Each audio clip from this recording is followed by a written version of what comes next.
Buenos días, hermanos, y a los que nos acompañáis en esta mañana. Pues, como bien ha dicho Valeria, os voy a compartir yo esta mañana la palabra. Tengo el privilegio y la responsabilidad de hacerlo, procurando siempre que no sea mi palabra, sino la palabra del Señor. Y bueno, quiero comenzar con una pregunta. ¿A quién le gusta viajar? Yo no puedo levantar la mano, no me gusta viajar, es la verdad. Pero he tenido que viajar mucho. Y hoy en día, viajar es fácil. Hoy en día viajar es fácil. Y voy a poner dos ejemplos. En la época de la Biblia, de Babilonia a Jerusalén, a pie, se tardaba unos 4 meses. Y eso, por ejemplo, lo que tuvo que hacer Esdras y los exiliados que volvían de Babilonia a Jerusalén, cuando Ciro les dio permiso para volver a su tierra y reconstruir el templo. Pues 4 meses, de arriba, de abajo, es lo que tardaron en llegar. Imaginaros que tenéis que andar durante 4 meses. O en el siglo XVI, de España a Colombia, con buenos vientos y buen tiempo, se tardaba 40 días. En los barcos de vela de la época. Así que imaginaros la gran diferencia a tiempos antiguos a lo que es hoy en día. Cuando se viaja, se conocen otras culturas, otras formas de pensar, de vivir, de sentir, de creer, porque en otros países hay otras religiones. Se conocen otras comidas, monumentos. Esas zonas, esos países tienen otra historia diferente a la que tú tienes en tu propio país. Y a veces incluso se conoce gente muy interesante con historias fascinantes. Eso es, digamos, la parte positiva, ¿no?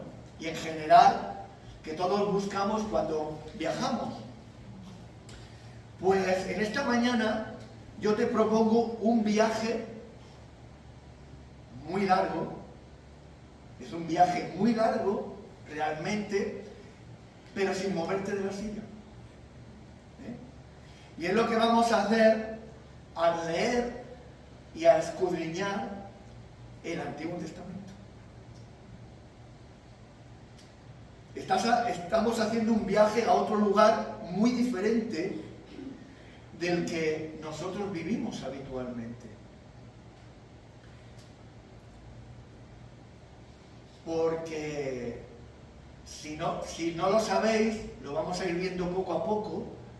El Antiguo Testamento, la historia que viene aquí, no tiene nada que ver con la España del siglo XXI o la del siglo XX, donde nacimos la mayoría de los que estamos aquí. Y si no vamos con una mentalidad y una actitud adecuada, tendremos problemas. Como con la policía del país que visitas, si no conoces sus leyes. Bien, dicho esto, vamos a Lucas, el Evangelio según San Lucas, capítulo 24,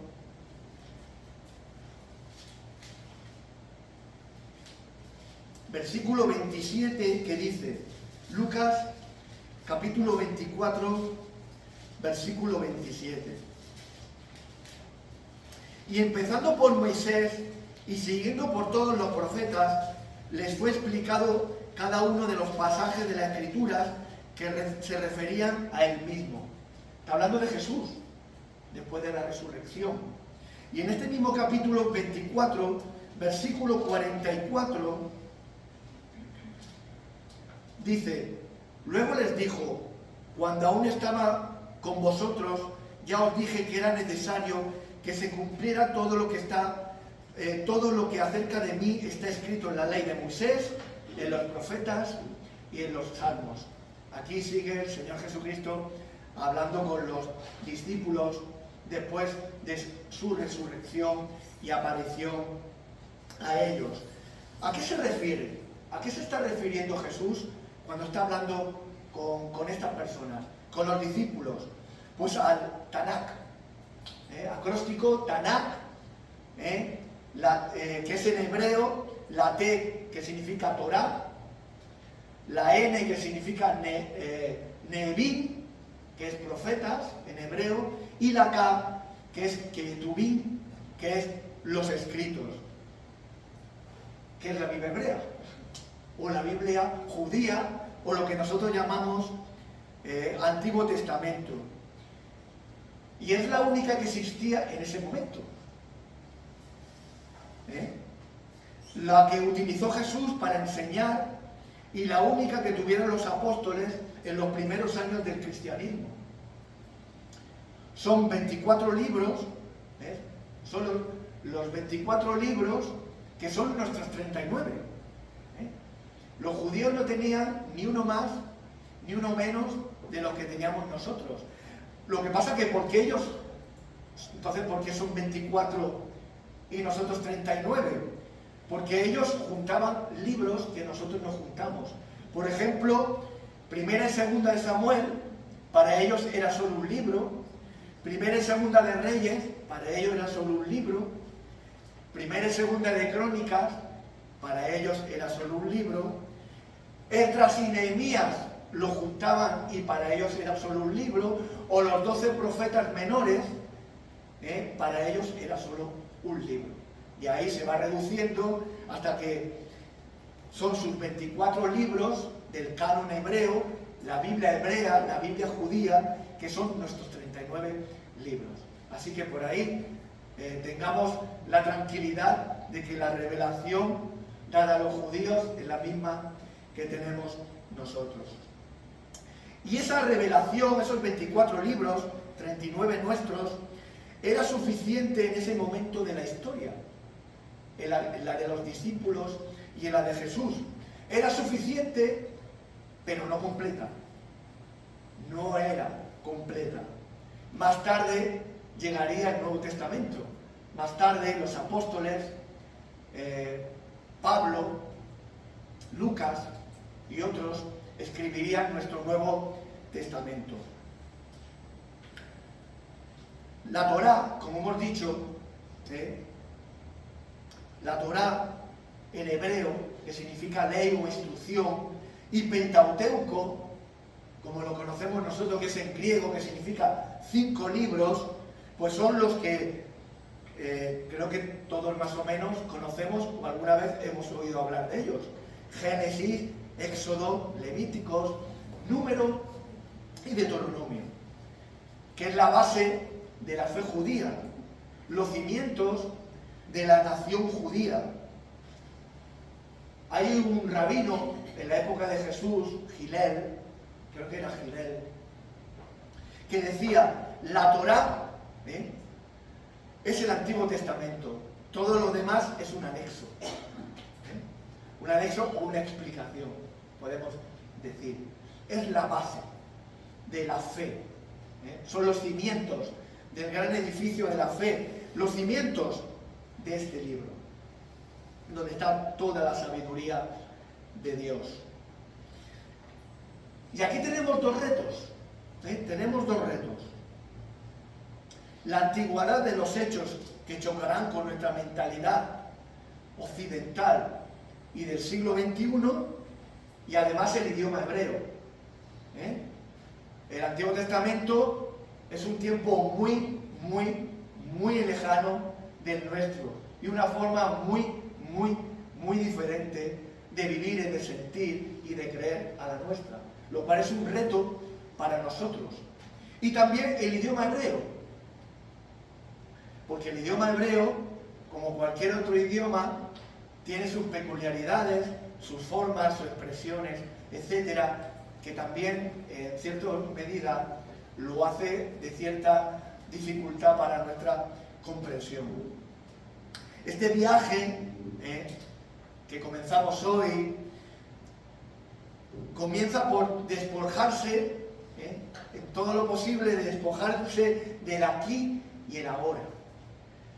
Tenemos que intentar dejar de ser hombres y mujeres de 24 de agosto del año 25 e intentar, de alguna manera, adaptarnos a un tiempo que ahora voy a compartir con vosotros. Y de comprender una manera de explicar y de presentar hechos y personas con un idioma que no es el español. Y por lo tanto, como he comentado hace un momento, como es lógico, las expresiones, las palabras, la forma de explicar las cosas serán diferentes a como nosotros normalmente la entendemos.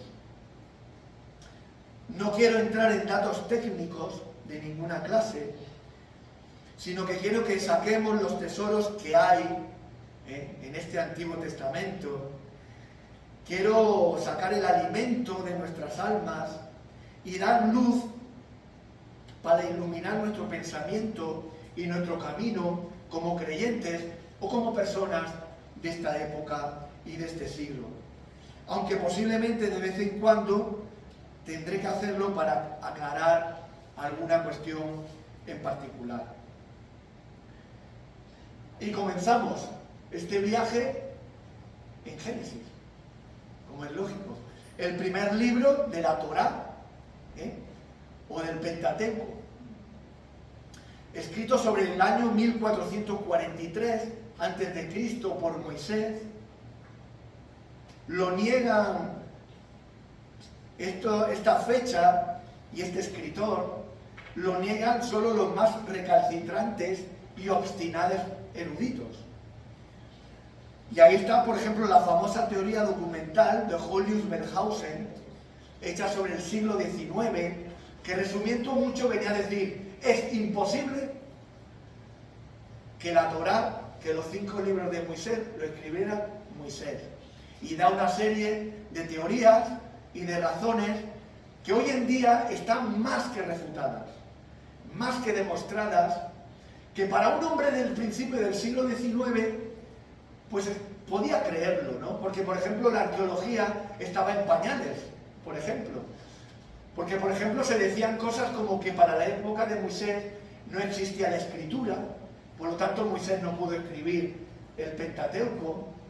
O, por ejemplo, que los camellos, como habla de Abraham, de José, no estaba domesticado y por lo tanto eso es falso. Y muchos más cuestiones, pues eso ya está refutado totalmente. Y aún así se sigue enseñando.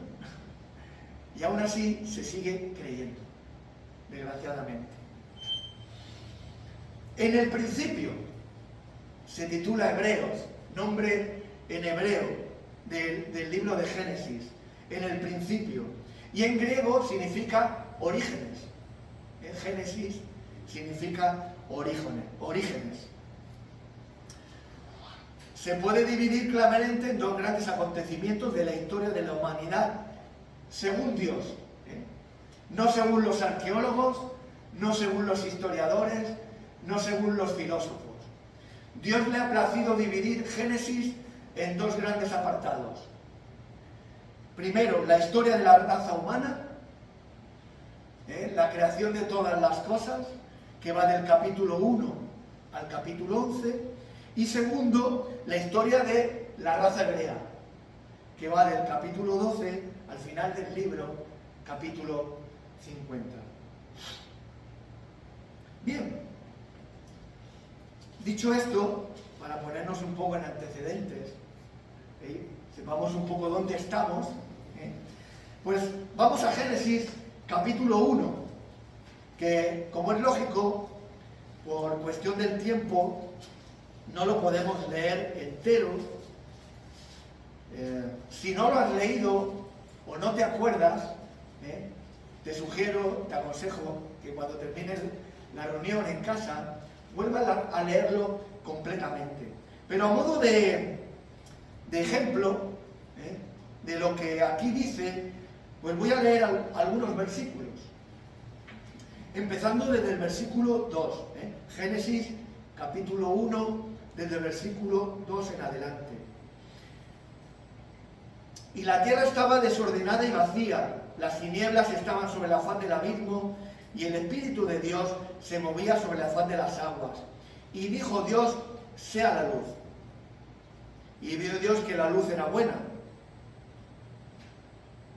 Llamó Dios a la luz día, y a las tinieblas llamó noches.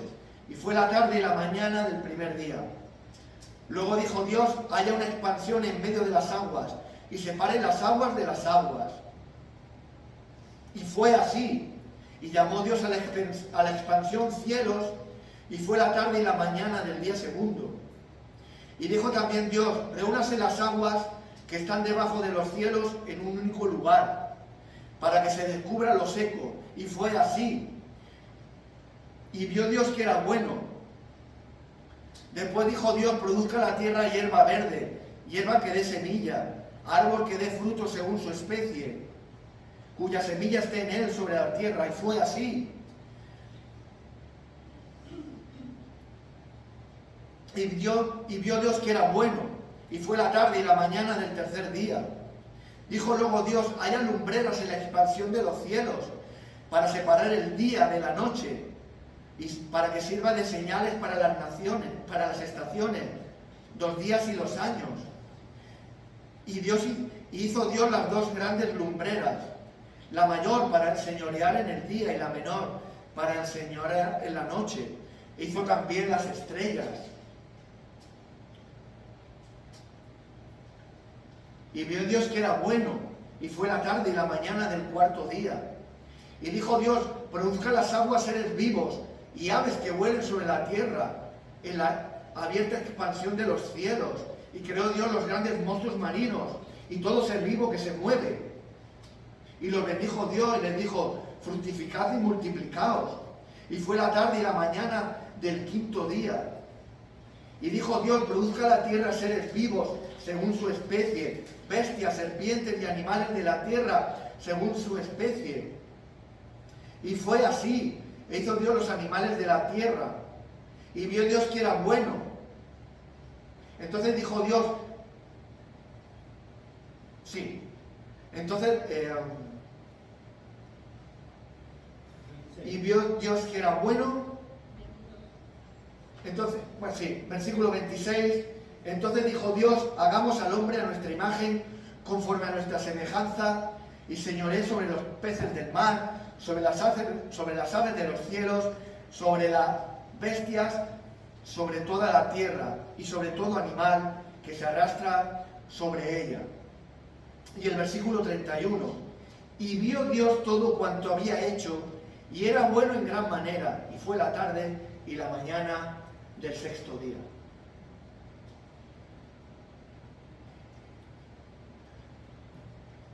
Sobre estos versículos, sobre este capítulo, sobre este texto,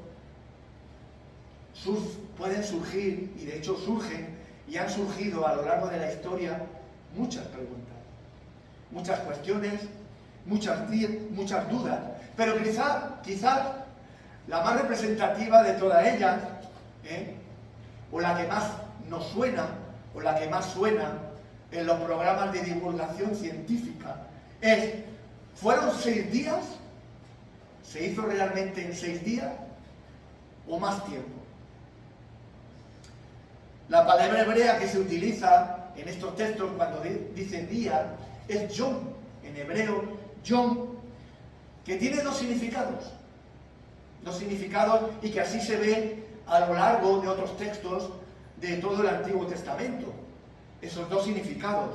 Uno es, ciertamente, un día de 24 horas, pero también un tiempo indeterminado, un periodo de tiempo.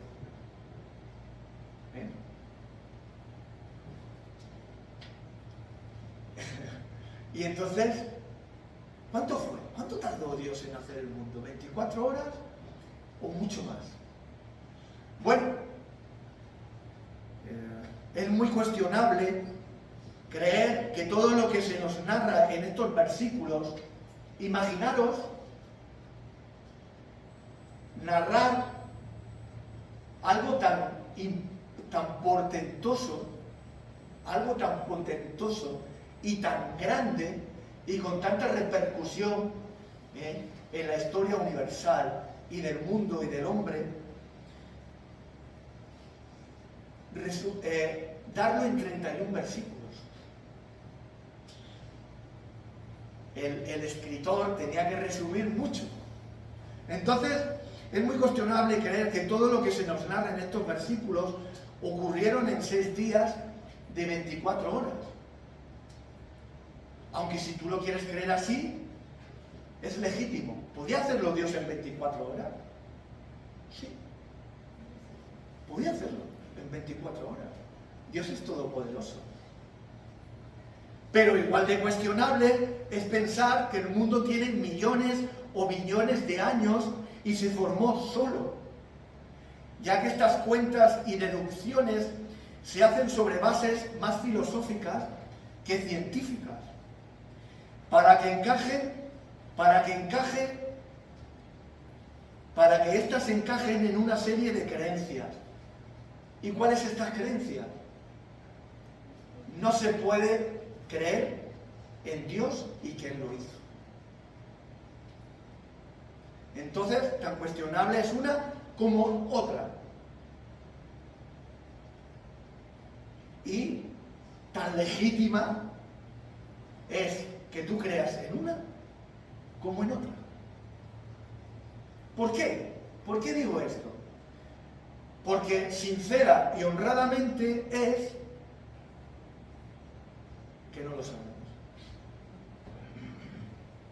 No lo sabemos. Pero no era el propósito del escritor divino darnos unos datos científicos, especialmente para los hombres y las mujeres de este tiempo que no lo iban a entender.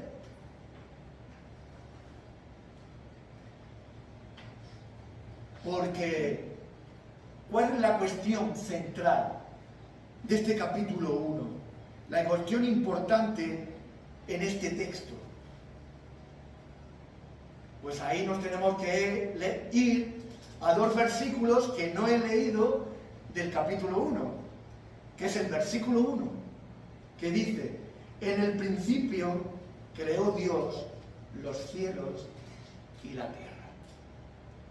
Y el versículo 27 del capítulo 1: y creó Dios al ser humano a su imagen.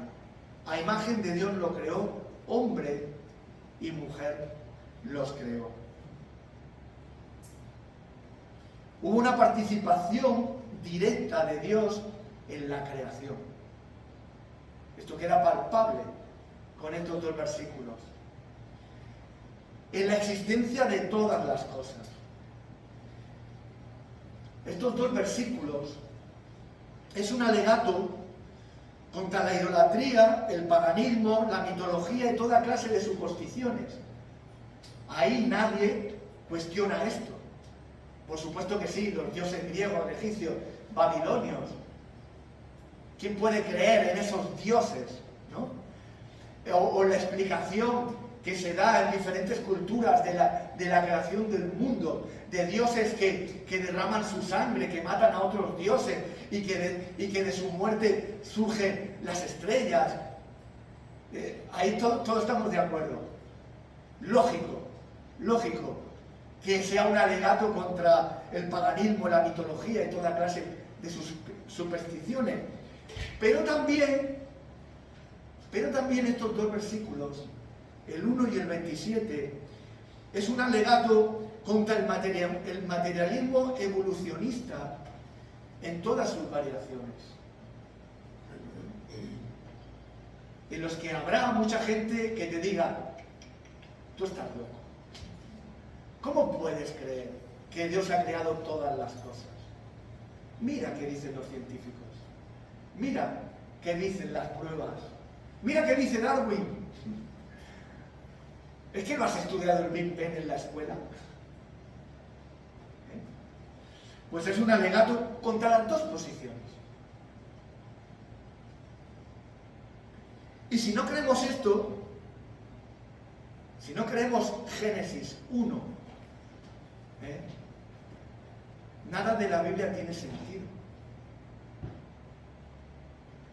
es todo un cúmulo de mentiras, de cosas que no sucedieron. La Biblia es un castillo de arena que se va desmoronando, que no tiene consistencia. Y puede venir cualquier filósofo o científico y demostrarte que lo que tú crees es una falacia absoluta y mentira. Pero no ha ocurrido porque es verdad. Los científicos, los verdaderos científicos, siempre chocan con la realidad de la Biblia. No, han dado muchas teorías, pero no han podido demostrar que la Biblia miente. Darán muchas teorías, más o menos acertadas, pero no han demostrado que la Biblia miente.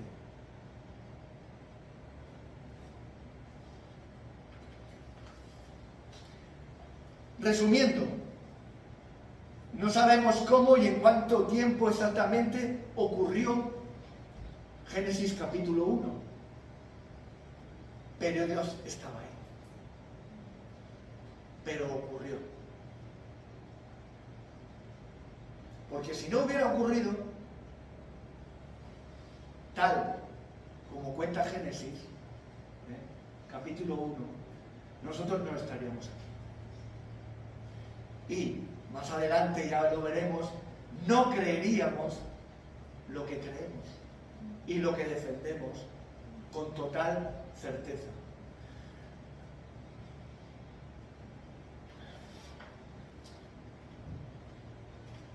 En el versículo 31,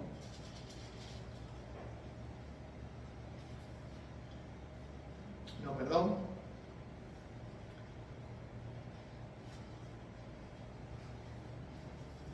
versículo 26, entonces dijo Dios, hagamos al hombre a nuestra imagen, conforme a nuestra semejanza.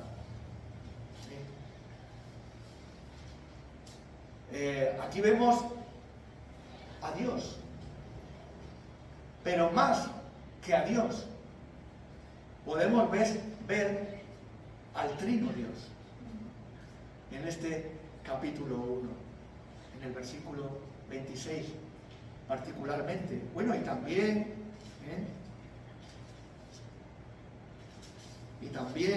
por ejemplo, en el versículo 2, y el Espíritu de Dios se movía sobre la faz de las aguas. Pero bueno, particularmente en el versículo 26, vemos que ahí hay una pluralidad. Elohim, se usa el nombre de Dios Elohim, que habla de una pluralidad. La creación del hombre fue precedida por una consulta divina.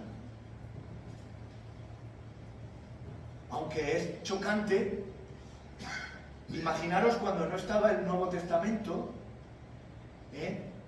el que leía esto veía que Dios se consultaba a sí mismo. Es lo que se puede entender del texto en hebreo. Dios se consultaba a sí mismo. Dios se animaba a sí mismo, se preguntaba a sí mismo. Cuando se leía, cuando solo estaba el Antiguo Testamento. Pero esto me hace recordar algo maravilloso y fantástico. Y vamos a Juan, al Evangelio de Juan, capítulo 1, Evangelio de Juan, capítulo 1, versículo 3. Todas las cosas fueron hechas por medio de la palabra, o del verbo, vienen otros, la Reina Valera, del 60.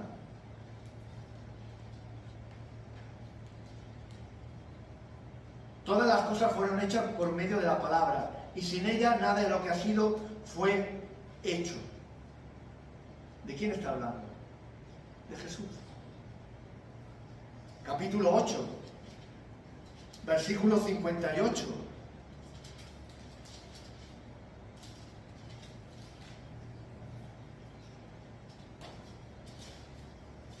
Jesús respondió: os aseguro que antes de que Abraham fuera, yo soy. Antes de que existiera Abraham, la historia de Abraham empieza en el capítulo 11, mitad del 11, capítulo 12 de Génesis. Antes que Abraham existiera, antes que el padre de la nación judía existiera, yo ya existía antes. Colosenses, capítulo 1.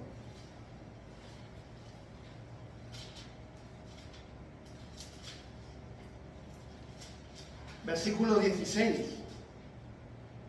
En él fueron creadas todas las cosas, en los cielos y en la tierra, visibles e invisibles, tronos, señoríos, principados, potestades.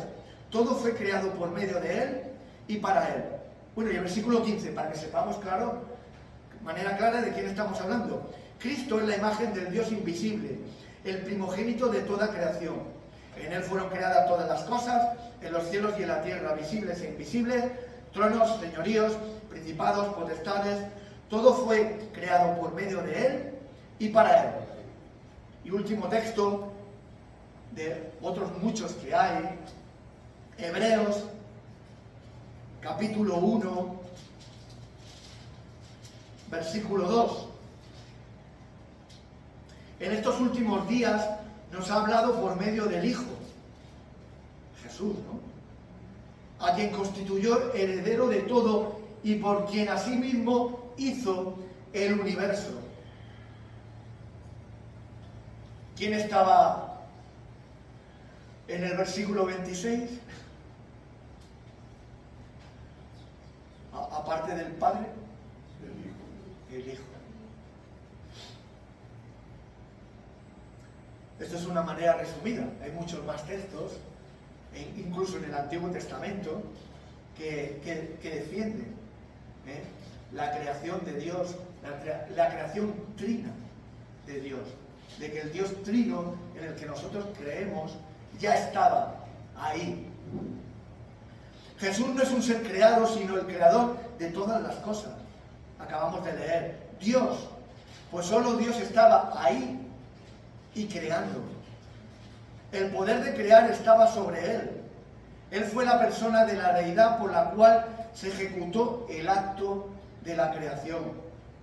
Las profecías más o menos recurrentes y periódicas del Antiguo Testamento quedan ahora eclipsadas por la preeminente y definitiva revelación de Dios en la persona de su Hijo. Él es superior a cualquier profeta. El universo le pertenece por designación divina. Él dio ser y existencia a los cielos, a la tierra, al hombre. Todo lo creado, espiritual o físico, fue hecho por medio de él y para él. Este Jesús es Dios, el Dios que ha creado todo lo que nuestro pie pisa, nuestras manos tocan, nuestros ojos ven. Este es el Jesús que se encarnó en una mujer, María. Un misterio, desde luego, cómo es Dios, creador de los cielos y de la tierra, entró en un vientre y se hizo un niño pequeño. Un misterio. Pero quizá el misterio más grande es que lo hizo porque nos ama. Lo hizo porque nos ama. No tenía ninguna obligación de hacerlo. Y lo hizo, otro misterio aún más grande que su encarnación, es que lo hizo para morir en una cruz. El Dios, creador de los cielos y de la tierra y de nosotros, y nuestro Señor, murió, se encarnó como hombre para dejarse matar en la cruz,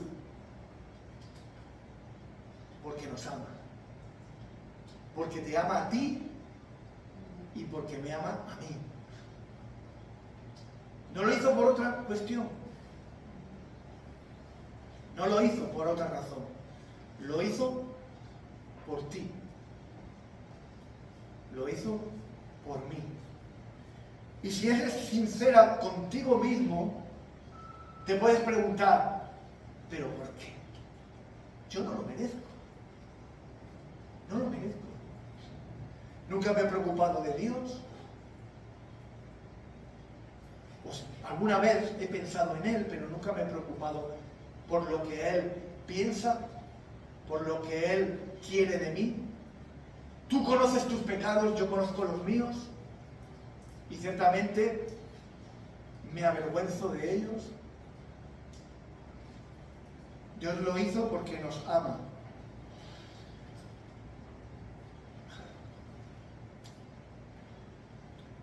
Este es el Jesús que te pide que te arrepientas de tus pecados y que creas el Evangelio.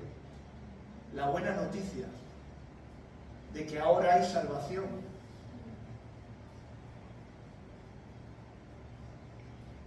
Ven a Jesús. Él quiere y puede salvarte. Que el Señor bendiga.